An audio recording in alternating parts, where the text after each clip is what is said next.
Recce one नाबू हमारा नाम है विनोद लाल फैंटम रेडियो फीजी 2 हम लोग बहुत लाइक करता हुआ ये सुनता है रेडियो फीजी 2 देश की धड़कन. Yandra Vinaka and good morning Fiji. In this bulletin, PM urges landowners to make the right move. Fijians warned of water woes. And PM receives a thank you letter from the White House. From the studios of FBC Suva, Jackie Spate. Landowners have the right over their land and it is upon them to decide what they do with it. However, they are being encouraged to utilise it to grow Fiji's agricultural sector. Prime Minister Voreqe Bainimarama made this remark on Radio Fiji 1's talkback show Non the Prime Minister, where he urged Itauke landowners not to be swayed by cheap politicians who continue to spread rumours that leased land is not safe anymore. Apanisa Wangarundovo reports the Prime Minister is reiterating once again that leased land is protected under the Land Use Act. The Prime Minister says no one is ever being forced to have their land put on lease, either to the Itoke Land Trust Board or the Land Bank. Landowners have all the right to decide whether to put their lands in the land bank or to give it to the Itauke Land Trust Board to manage it. No one is forcing anyone like what some politicians are saying.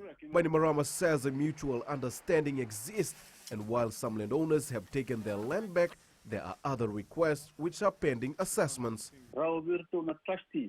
Trustees can always come back and ask to terminate the lease if after 5 years the land on lease has not been utilized. So far, one land in Rainamosi have been returned to landowners, and the land bank also have other requests. Most of them want to move their land to the Itauke Land Trust Board, even though 60% of Matangali have agreed to have this land on lease. We have to respect the decision, especially that it's their land. But whether the land is with TLTB or land bank, I can assure it is safe under the Land Use Act and will never be taken away. The Prime Minister, whilst encouraging landowners to give up their land on lease and improve their livelihood from returns, he has also encouraged them to take advantage of government assistance and cultivate their land. The Ministry of Agriculture has been allocated 63 million. From this 33.7 million is especially for landowners and farmers to cultivate their land and even venture into commercial farming. If you are not aware of what assistance is available for farmers, visit any office of the Ministry of Agriculture. Vacant lands need to be utilized especially to help one's family and also for the economy. So far, there are 75 land which is leased under the land bank, and $11 million has been paid out to landowners. Bainimarama stresses whether land are on lease or cultivated by owners, either way it should help improve their livelihood, which in turn contributes to the economy. Apanisa Wangarundovo, FBC News. Water restriction is in the pipeline if the current dry weather spell around the country continues.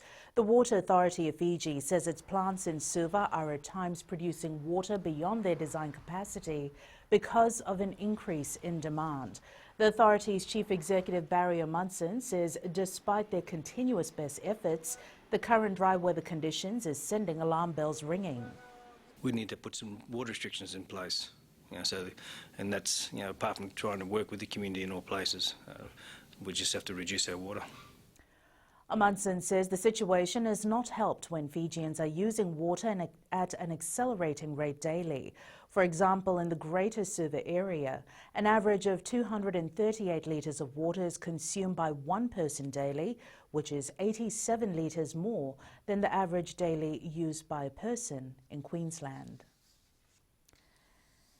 Inflation reached a historic low of negative 3.5% in the June quarter this year, according to the latest economic review by the Reserve Bank of Fiji. The RBF says this is a result of lower prices of food and non-alcoholic beverages, alcohol beverages, tobacco and narcotics, housing, water, electricity, gas, and other fuel categories. It also highlighted that price pressures will be muted due to low commodity price and the recent reduction in taxes and duties announced in the national budget. Liquidity in the banking system increased by 27.4% over the quarter to $751.8 million. This is largely driven by increased RBF holdings of government bonds. Interest rates remain generally low over the period. The overall performance of commercial banks, credit institutions, The insurance industry and other financial corporations remain satisfactory, supporting financial stability. The United States President Donald Trump has conveyed his appreciation to Fijian Prime Minister Vurenge Bainimarama for his congratulatory remarks on the country's 244th Independence Day anniversary. Trump conveyed the gratitude of the American people to Bainimarama for his thoughtful remarks. The message was delivered by the United States Ambassador to Fiji, Joseph Sella, during a courtesy call on the Prime Minister yesterday morning. In his letter, Trump said the 4th of July is an important day for America as they reflect on their nation's history and proud traditions of democracy and freedom. Fiji and the U.S. formalized bilateral relations in 1971, and since then, the collaboration between the two countries have expanded into areas of socio-economic development, defense and security, and people-to-people links. Education Minister Rosie Akbar says the ministry has no say in issues concerning parent-teacher associations. Minister Rosie Akbar says there have been complaints about levies being charged by these associations. She says their responsibilities only extend to the school and students and not parent-teacher bodies. Sometimes we receive complaints from parents or the managements are levying a PTA, but that's between the management and the parents. We have no say in that. If you have a PTA, and if the PTA decides that parents are going to be levied, that's between the Parent Teachers Association and the management and the community. We don't come in. And overseas, the fallout from a police shooting of a black man in Wisconsin, America, has reached new and deadly levels. 2 demonstrators shot dead in another night of protest, with the teenager thought to be linked to a militia charged with murder. Details from TVNZ. Just a warning, you may find parts of this story distressing. Into New Zealand, a brutal, calculated massacre in Christchurch that took 51 lives.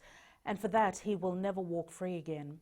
29-year-old Australian Brenton Tarrant has been jailed for life without parole, the first time this maximum penalty has ever been used in New Zealand.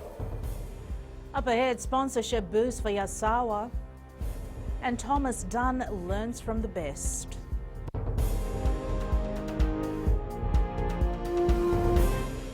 Hi, Bula. I'm Selai from Nandi. I love Gold FM, only the classic hits. Gold FM, only the classic hits.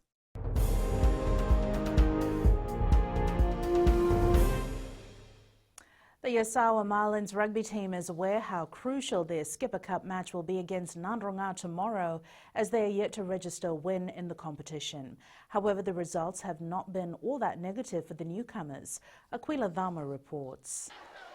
They may be competing against 7 of the best teams in the Skipper Cup, but Yasawa has shown they are not just making up the numbers. Quite an experience after five games that we went through. There's a long way to go in the competition, and Yasawa can turn things around. You know, Yasawa at the moment is running 7th after 5 rounds of competition, and you know, as I said, we are not halfway through the competition yet. You know, anything can happen in the next 10 weeks. Standing in the Marlins' way this week is Nandronga. We know Nandronga will be playing in their home ground, and they'll have the support, home ground support. We're going to try our best. Yasawa also received a timely boost with a naming rights sponsorship. It'll be known as the Bluegrass Bluegrass Yasawa Marlins, and this sponsorship came along to help the boys. Yasawa will play Nandronga at 3 p.m. tomorrow at Lawanga Park in Singatoka. Aquila Dharma, FBC Sports. Some national men's sevens players will play together as a team in the 44th Fiji Bitter Mara Sevens tournament. The team will be known as the Mizuno Babas. This has been confirmed by Mara's Rugby Club President Lawrence Tikaram during the Mara Sevens rugby check handover at the Pacific Energy headquarters in Suva yesterday. We had a call from some of the 7 players who don't have a registered club to play for, since they've been heavily involved in some of the Skipper Cup clubs and provinces. They've formed a team under the Mizuno Babas. They'll be participating in the Fiji Bitter Mara Sevens. 17-year-old Navua striker Thomas Dunn is grasping all that he can from the National Football Training Camp in Bar. Training alongside the likes of Fiji football's wonder boy Roy Krishna has been a dream come true for the young striker. He says he will learn and take in all that he can from the experienced players, particularly Krishna, and apply them in the upcoming VPL matches. Just my defending and passing. Sometimes I pass, like hold the ball too much. Yeah.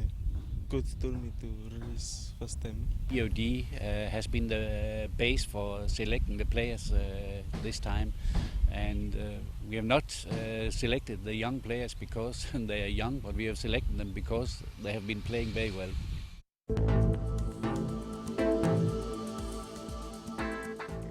Quick look at the weather map for today. Finally, Friday, the 28th of August. Expect cloudy periods with brief showers over the eastern parts and interior of the larger islands. Mainly fine weather elsewhere, moderate east to southeast winds, fresher times. And that is your FBC Morning News. Join us at 1 p.m. and 7 p.m. for our major bulletin. Remember, in times of crisis, you need factual news that you can trust. Stop believing fake news about the COVID-19 on social media. Fight misinformation by getting only the facts about the coronavirus from verified news sources like FBC's TV, radio and digital media news. www.fbcnews.com.fj. Keeping Fijians connected with the truth.